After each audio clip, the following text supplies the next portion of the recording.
사람들이 모두 다 꿈을 꿉니다. 꿈은 두 가지 꿈이 있습니다. 개꿈이니 무슨 훈몽이니 영몽이니 하는 잠을 자면서 하는 꿈인가 하면은 사람마다 자기 가슴에 품고 이것을 이루어내야 되겠다, 이것을 성취해야 되겠다고 하는 그 꿈, 비전을 사람들은 가지고 있습니다. 어떤 꿈은 노력하면은 이루어지는 꿈들이 있습니다.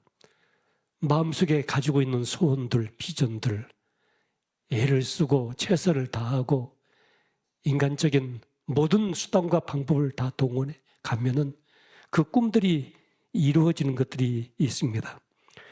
제가 이집트에 피라미드를 가봤습니다. 피라미드를 이렇게 만져보면서 어떻게 이 거대한 피라미드를 아무 장비도 없이 그 옛날 사람들이 세울 수가 있을까? 그는 압도당할 수밖에 없었습니다. 중국의 만리장성을 걸어봤습니다. 로마의 원형 경기장 한 복판에 서 있어 보기도 했습니다. 미국의 엠파이어 빌딩 앞에서 서서 사람들이 최선을 다하면, 힘을 다하면, 그리고 가지고 있는 모든 머리를 짜내면 이 엄청난 일들을 이뤄낼 수 있다고 하는 현장들을 목격을 해봤습니다. 그러나 사람이 애를 쓰고 최선을 다해도 이룰 수 없는 꿈들이 있습니다. 내 힘으로는 안 되는 꿈들이 있습니다. 내가 아무리 용을 쓴다고 해도 이루어낼 수 없는 꿈들이 있습니다. 그런데 그 꿈을 하나님이 나에게 주신 꿈이라고 한다면은, 하나님이 나에게 주신 비전이고 소원이라고 한다면은 하나님은 그 꿈을 이루어내십니다. 반드시 하나님은 그 꿈을 성취해 내십니다. 오늘 이 시편 126편의 배경은 이렇습니다. 한때 이스라엘 백성들이 하나님을 등지고 악을 거듭거듭 행했습니다. 그래서 에레미야 선지자를 보내서 이스라엘 민족의 잘못된 죄악들을 지적했지만은 이스라엘 백성들은 듣지 않았습니다. 그래서 하나님은 바벨론 왕 느부갓네살을 움직여서 이스라엘 민족을 침공을 했습니다. 이스라엘은 쑥대밭이 되고 말았습니다. 수많은 사람들이 비참하게 죽어갔고 성전마저 불태워졌습니다. 이스라엘 백성들이 성전을 지어놓고 그 성전에서 예배도 드리지 아니하고 하나님을 점점 멀리하는 까닭에 하나님은 그 성전을 파괴시켜버리는데 허용하셨던 것입니다. 그리고 살아남은 사람들을 끌어다가 바벨론의 포로를 만들었습니다. 노예가 된 것입니다. 이스라엘 백성들은 나라를 잃어버리고 거의 70년간 바벨론의 포로 생활을 했습니다. 그런데 어느 날 갑자기 새로 등장한 고레스라는 왕이 이 예루살렘 출신 노예들만 전혀 몸값을 받지 않고 거저 해방을 시켜서 고향으로 돌아가게 한 것입니다. 여기서 해방된 노예들은 너무 놀랐습니다. 너무 갑작스럽게 도저히 상상할 수 없던 사건이 이루어진 것입니다. 그래서 오늘 본문 1절에 보시면은 우리는 꿈꾸는 것 같았다 그렇게 말합니다. 꿈 같은 것이 꿈속에서 이루어질 수밖에 없는 일들이 오늘 나에게 현실로 주어지게 된 것입니다. 이 말은 도저히 이루어질 수 없는 일이 이루어졌을 때 우리는 꿈꾸는 것 같았다. 이게 꿈인가 생신가 그런 이야기를 하게 됩니다. 그래서 오늘 1절 서두에 여호와께서 시온의 포로를 돌려보내셨다고 말합니다. 다시 말해서 겉으로는 고레스가 한 일이지만은 실제로는 하나님께서 그 모든 일을 행하고 계셨다, 행하셨다고 말씀합니다. 구약 성경 에스라서 2장에 보시면은 바벨론을 정복하고 새로운 왕권을 잡은 이 고레스 왕의 어명이 내려집니다. 이스라엘의 하나님은 참 신이시라. 그 백성된 자들은 다 예루살렘으로 올라가서 하나님의 성전을 건축하라는 왕의 어명이 내려집니다. 이 왕의 어명이 내려지자 이스라엘 백성들은 하루아침에 자유의 몸이 되었습니다. 그리고 고레스 왕은 그 이스라엘 백성들에게 금과 은과 보석과 나귀와 말과 모든 것들을 다 보물을 그들에게 맡겨주면서 너희들은 예루살렘을 올라가서 하나님의 성전을 수축하라고 말하고 있습니다. 에스라 2장 1절부터 보시면은 이 예루살렘으로 돌아온 백성이 42,360명이었습니다.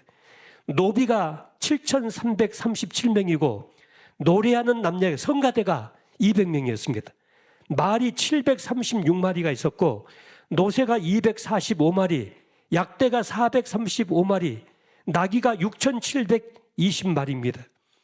이 성경은 주전 539년에 있었던 역사적인 사건을 기록하고 있는데 이 짐승의 숫자까지 아주 정확하고 세밀하게 기록을 하고 있습니다. 43,000여 명의 사람이 노예 생활을 끝나고 금과 은과 보배를 짐승의 등에 싣고 고국으로 돌아가고 있을 때 이들의 심정이 뭐였냐면은 오늘 본문의 말씀처럼 꿈꾸는 것 같았다. 이거 꿈만 같았다. 저희 어머니가 그런 얘기 하셨습니다. 해방이 1945년 해방이 되던 날 모든 사람들이 길거리에 다 쏟아져 나왔다. 남자든 여자든 노인이든 어린이든 할 것 없이 길거리에서 모두 다 부둥켜 안고 방방방 뛰었다. 대한민국 만세를 부르면서 그렇게 뛰었다. 우리 어머니가 저에게 생생하게 그 해방되던 그날의 감격을 이야기해 주면서 꿈만 같았다. 어떻게 우리나라가 일제 치하에서 이렇게 해방이 될 수 있었는가, 이렇게 벗어날 수 있었는가, 꿈만 같았다. 그런 고백을 저희 어머니가 하셨습니다. 오늘 본문 1절 2절을 다시 한번 보십시오. 여호와께서 시온의 포로를 돌려보내실 때에 우리는 꿈꾸는 것 같았도다. 그때 우리 입에는 웃음이 가득하고 우리 혀에는 찬양이 찼었도다. 그때의 문나라 가운데서 말하기를 여호와께서 그들을 위하여 큰 일을 행하셨다 하였도다. 우리가 이 꿈꾸는 것 같은 이 현실, 이 말씀 앞에 제가 오늘 세 가지로 여러분에게 말씀을 드리려고 합니다. 첫째는 우리도 꿈꾸는 것 같은 일들을 하나님께서 행하신다고 하는 것입니다. 2절 후반부에 여호와께서 그들을 위하여 큰 일을 행하셨도다. 3절에 여호와께서 우리를 위하여 큰 일을 행하셨으니 우리는 기쁘도다. 나는 할 수가 없고 나는 한계가 있고 내 능력과 내 힘으로는 이 일을 이루어낼 수가 없지만은 그러나 하나님께서 역사하시면, 하나님께서 도와주시면, 하나님께서 움직이기 시작하시면 우리가 꿈꾸는 것 같은 일들이 우리 속에서 이루어질 수 있다는 사실을 여러분 믿으시기를 바랍니다. 우리가 꿈을 꾸고 있는 이런 많은 것들을 하나님께서 만들어 가실 것입니다. 제가 오늘 주일 아침에 교회를 오면서 교회 예벽을 이렇게 바라보게 되었습니다. 이 교회가 처음 개척될 때 저 교회 외벽에 벽돌이 쌓여있지 않았습니다. 그러니까 샌드위치 판넬로 마감이 되어 있는 교회당이었습니다. 그리고 이 예배당은 이 천장이 다 철거가 되어 있고, 왜냐하면 천장 속에 지나가는 전기줄을 다 뽑아내가지고 고물상에 팔아 넘기기 위해서 다 파손이 되어 있었습니다. 이 바닥에는 의자 하나가 없었고 물바닥이었습니다. 물이 흥건하게 고여 있었습니다. 수도에서 물이 새가지고 물이 흥건하게 고여 있었고, 이 강당도 다 무너졌고, 교회당이 성당교회가 이사를 간 지 9개월 동안 이 교회당이 비어 있었고 철거 직전에 있다 보니까 모든 것이 이제 황폐한 상황이 되고 말았습니다. 그런데 이 교회당 밖을 보고 지금 들어오면서 예배당을 보고 또 이 교회에 여러분이 앉아서 같이 예배드리는 이 모든 것을 볼 때 제 심정으로는 꿈꾸는 것 같습니다. 어떻게 이곳에 이 청주 주님의 교회가 세워지게 되었고 어떻게 이런 일이 이루어졌습니까? 그 당시 제가 세워봤던 우리 교회를 에워싸고 있는 술집이 86개인가 있었습니다. 그 교회 술집이 지금 다 없어졌습니다. 다 없어지고 지금 이 앞에 새롭게 이제 아파트를 짓기 위해서 지금 모든 집들이 다 이사를 떠나고 있습니다. 꿈꾸는 것 같습니다. 어떻게 이런 일들이 이루어질 수가 있을까? 저는 19살 때 결핵성 늑막염으로 쓰러졌습니다. 6개월 동안 병상 생활을 했습니다. 광주 기독병원에 한 달씩 병원에 입원해서 치료를 받기도 했습니다. 그때 제가 하나님 앞에 기도했습니다. 하나님, 저 살려주십시오. 저 건강 회복하게 해주십시오. 날마다 큰 주사기를 가지고 등에서 누런 늑막에 고여있는 물을 날마다 뽑아내면서 치료를 받았습니다. 제가 병실 밖을 내다보면서 가장 부러웠던 것은 자전거를 타고 가는 사람들이었습니다. 나도 자전거를 탈 수가 있을까? 숨이 차고 열이 오르고 회복이 되지 않는 내 몸을 부둥켜 안고 나도 이 병원에서 나가서 자전거를 한번 타볼 수가 있을까? 하나님 앞에, 하나님, 저 살려주시면 제가 하나님 일 하겠습니다. 제가 하나님이 시키는 일 하겠습니다. 또 하나님을 위해서 살겠습니다. 그렇게 하나님 앞에 기도하고 또 기도했었습니다. 그런데 오늘 제가 지금 70이 넘었습니다. 나이 70이 넘었는데 지금 이 강단에 서서 여러분과 함께 말씀을 나누고 이 예배를 드리고 있습니다. 제가 저를 생각해 볼 때 꿈꾸는 것 같습니다. 어떻게 내 인생이 여기까지 올 수 있을까? 저는 25년 동안 대학생들을 신앙운동을 하는 한 법판에 있었습니다. 학생들과 대학에 있는 교수들에게 성경을 가르쳤습니다. 또 복음을 전했습니다. 30년 넘게 한국교회에서 내적 지우 사역을 섬겼습니다. 그리고 이 청주 주님의 교회를 개척하고 15년 동안 담임 목회를 했습니다. 지금까지 제가 이렇게 건강한 몸으로 이 단에 서서 이렇게 말씀을 전하고 저도 사선을 많이 넘었습니다. 저에게도 죽을 고비가 많이 있었습니다. 얼마든지 이 세상에 내가 존재하지 않을 수 있는 그런 기회가 여러 차례가 있었습니다만은 그러나 제 목숨이 지금까지도 이렇게 건강하게 살아있습니다. 꿈꾸는 것 같습니다. 여러분, 우리나라 6.25 전쟁이 끝나고 난 다음에 너무 비참했습니다. 그런데 그런 나라가 이런 부강한 나라가 되었고 많이 짓밟혔던 그 민주주의가 전 세계 가장 위대한 민주주의 국가 중에 하나로 이 대한민국이 손꼽히고 있는 나라였습니다.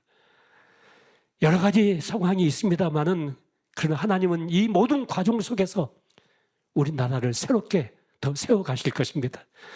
우리가 내년이나 후년이나 바라보면은 꿈꾸는 것 같이 우리나라가 이렇게 또 새로워졌구나. 여러분, 이것은 국가적인 일만이 아니고 여러분 가정사에도 똑같이 적용되는 말씀입니다. 이 사업장, 이 일터, 우리 자녀, 우리 부부관계, 내 몸의 건강 문제, 정말 모든 것이 다 막혀있고 안 되는 것만 같고 끝날 것만 같았던 상황 속에서 모든 것이 회복이 되고 새롭게 꽃이 피어나고 새롭게 열매가 맺고 문이 열리고 길이 열리고 하나님의 축복하시고 하나님의 역사하시면 여러분의 생애 속에서 꿈꾸는 것 같다. 내가 꿈꾸는 것 같다. 이런 축복이 여러분에게 임하게 될 줄 믿습니다. 이 믿음과 희망을 가지고 우리가 2025년도를 맞이하십시다. 반드시 하나님께서 새 일을 행하실 것입니다. 하나님 우리에게 이렇게 말씀하십니다. 이전 것은 지나갔으니 보라 그럽니다. 보라 보라. 눈을 떠서 바라보라. 이전 것은 지나갔으니 눈을 떠서 바라보라. 새로운 피조물이 되었다 말씀하십니다. 새 역사가 이루어진다고 말씀하십니다. 밤이 깊어지고 있습니다. 깜깜함이 더 깊어지고 있습니다. 칠흑 같은 어둠이 더 깊어지고 있습니다. 그러나 이 밤이 끝이 아니고 하나님의 새벽의 여명이 밝아오고 있습니다. 하나님의 희망의 날이 나에게 다가오고 있습니다. 사랑하는 성도 여러분, 금년 한 해 동안 여러분 애쓰셨습니다. 최선을 다하셨습니다. 살아남기 위해서 발버둥 쳤습니다. 무엇인가 이루어지지 않는 것 때문에 가슴을 치고 한탄하고 울부짖기도 했었습니다. 마음 졸이며 살아왔습니다. 걱정 근심 속에 살아왔습니다. 무거운 짐을 짊어지고 왔습니다. 여기서 내 인생은 모든 것이 끝난 것이 아닌가 하는 낙심 속에 살았습니다. 그러나 하나님께서 여러분 인생을 책임지고 계십니다. 하나님이 나의 아버지이십니다. 여러분 요셉의 생애를 생각해 보시기를 바랍니다. 요셉은 어린 나이에 앞으로 내가 나의 나라를 위해서 큰 일을 하겠다는 꿈을 요셉은 꿨습니다. 그런데 그 꿈처럼 인생이 풀려지지가 않았습니다. 요셉은 혈육들에게 배신을 당했습니다. 그리고 노예로 팔렸습니다. 종살이를 했습니다. 그 종살이를 하는 가운데 억울한 누명을 쓰고 또 감옥에 갇히게 되었습니다. 그런데 그 시간이 한 달, 두 달이 아니었습니다. 1년, 2년이 아니었습니다. 10년 정도 요셉은 억울하게 노예 생활을 했죠. 억울하게 누명을 썼죠. 억울하게 감옥에 갇혔죠. 10년 동안의 생활을 그렇게 보냈습니다. 그런데 하나님께서 그 요셉의 생애의 배후에 역사하고 계셨습니다. 하나님의 손이 움직이고 있었습니다. 지금 우리 눈에 보이지 않는 이 바람이 움직이고 있는 것처럼, 공기가 움직이고 있는 것처럼, 전파가 움직이고 있는 것처럼 하나님의 영이 움직이고 계셨습니다. 그 요셉의 배후 속에 하나님의 손길이 역사하고 있었습니다. 나이 30이 되자 요셉은 애굽의 국무총리로 우뚝 서게 되었습니다. 그때 요셉이 국무총리가 되어가지고 느꼈던 그 심정이 무슨 심정인지 아십니까? 아, 내가 꿈꾸는 것 같다. 꿈꾸는 것 같다. 어떻게 내 인생이 이렇게 될 수가 있었을까? 어떻게 내가 이렇게 될 수가 있었을까? 여러분, 요셉의 하나님, 주소택의 하나님, 나의 하나님이십니다. 나의 하나님이십니다. 여러분의 하나님이십니다. 다윗의 하나님, 에레미야의 하나님, 바울의 하나님, 베드로의 하나님, 야곱의 하나님, 나의 하나님이십니다. 그분들 속에 역사하셨던 그 하나님의 손길이 오늘 여러분 생애 속에 역사하고 계십니다. 여러분의 생애 2025년도 하나님께서 꿈꾸는 것 같은 축복을 허락하실 것입니다. 그 은혜를 허락하실 것입니다. 이것을 굳게 믿고 우리가 2024년도를 마무리하고 2025년도를 새롭게 시작해야 되겠습니다. 우리의 자녀들에 대해서도, 가정에 대해서도, 또 경제적인 문제에 대해서도, 건강에 대해서도, 직장 문제에 대해서도, 또 대인 관계 속에서도 얽혀있는 문제들이 많습니다. 꼬여있는 문제들이 많습니다. 풀어질 것 같지 않고 해결될 것 같지 않는 것들이 많이 있을 수 있습니다. 하나 더 보십시오. 여러분 4절 말씀 보십시오. 여호와여 우리의 포로를 남방 시내들 같이 흘려보내소서, 들려보내소서.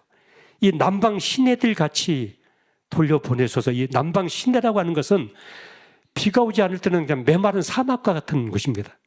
그런데 비가 오기 시작하면은 한순간에 이 남방 전체가 큰 강물이 되고 맙니다. 여러분, 하나님이 일을 하실 때는 처음에는 아주 작게 시작합니다. 아주 작은 방울물들이 하나씩 떨어지기 시작하면 그 방울물이 모여서 시내를 이룹니다.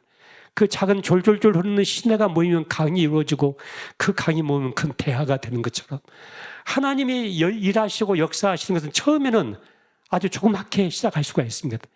여러분, 엘리야가 3년 6개월 동안 비가 오지 않은 땅을 안고 기도했을 때 구름 한 조각이 보이기 시작합니다.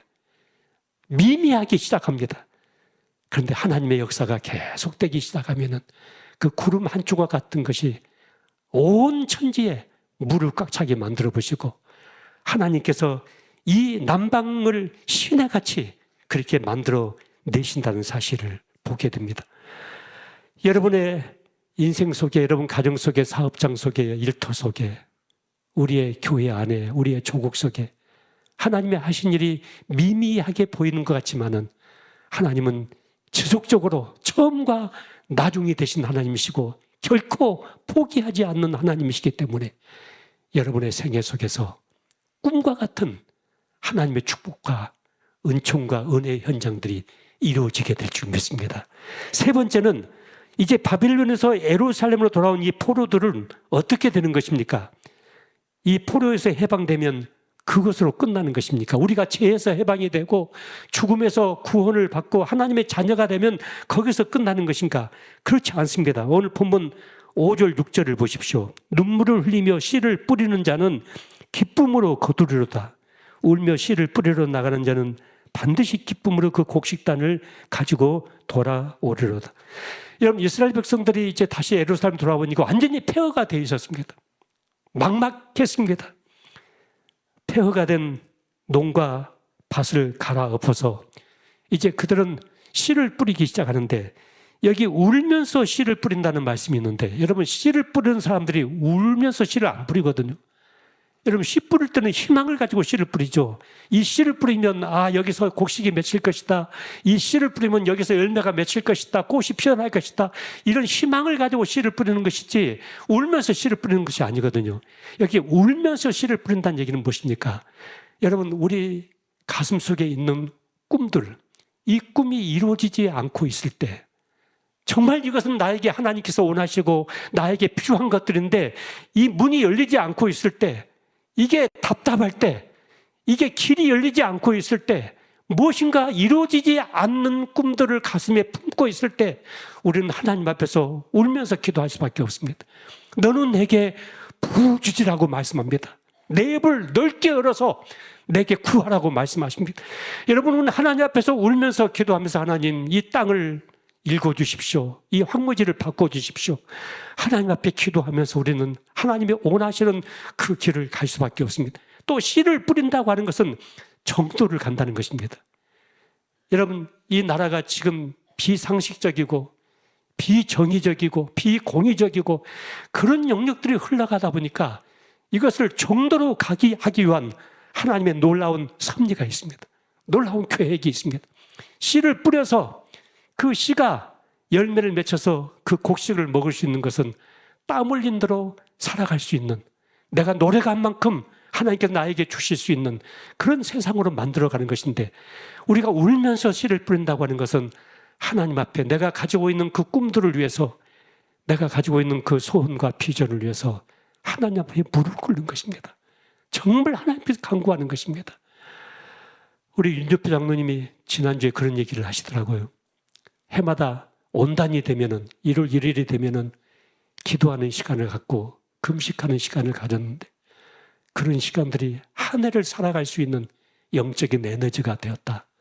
그래서 이번 1월 1일 날부터 시작하는 이 온단 성서적 내측적 세미나에 등록을 했다고 말씀하시더라고요.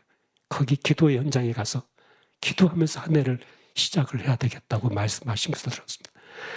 여러분, 이제 12월 31일 날 우리가 밤에 송구 영신 예배를 드리게 됩니다. 1월 1일 첫 시간, 꼭두 새벽 첫 시간에 우리가 하나님 앞에 기도하면서 새해를 시작하고자 우리 교회는 그렇게 준비하고 있습니다. 잠도 자야 되겠고 친구들을 만나야 되겠고 망년에도 해야 되겠지만은, 여러분, 이번 12월 31일 날 이 송군 영신 예배에 여러분 중에 한 분도 빠짐없이 다 교회 오시길 바랍니다. 할 수만 있으면 자녀들도 다 데리고 오시길 바랍니다. 그래서 새해가 시작하는 이 첫 시간에 하나님 앞에 예배하고 찬양하고 하나님 앞에 울며 부르짖고 기도하면서 여러분의 인생을 새롭게 시작하시길 바랍니다. 그러면 2025년도에 우리가 꿈꾸는 것 같은 하나님의 은혜와 응답과 축복이 임하게 될 줄 믿습니다. 여러분도 속에 울면서 기도하는 것들, 하나님 앞에 매달리는 것들, 하나님은 절대로 그것을 허사로 흘려보내지 않으십니다. 하나님은 철저하게 기억하고 계십니다. 하나의 나뭇잎도 하나의 빗방울도 하나님의 허락이 없이는 떨어지지 않습니다. 역사는 하나님의 손에 들려 있습니다. 우리 한 사람 한 사람의 생애도 나를 창세전에 예정하시고 만세전에 나를 택하셔서 나를 구원하기 위하여 독생자 예수 그리스도를 이 땅에 보내주시고 나를 하나님의 자녀 삼으신 그 하나님께서 우리 한 사람 한 사람을 위하여 놀라운 계획을 갖고 계십니다. 너희 속에 착한 일을 시작하신 이가 그리스도 예수의 날까지 이루실 것을 우리가 확신하는 믿음을 가지고 금년 한 해를 마무리하고 우리가 새해를 기도로 준비해야 되겠습니다.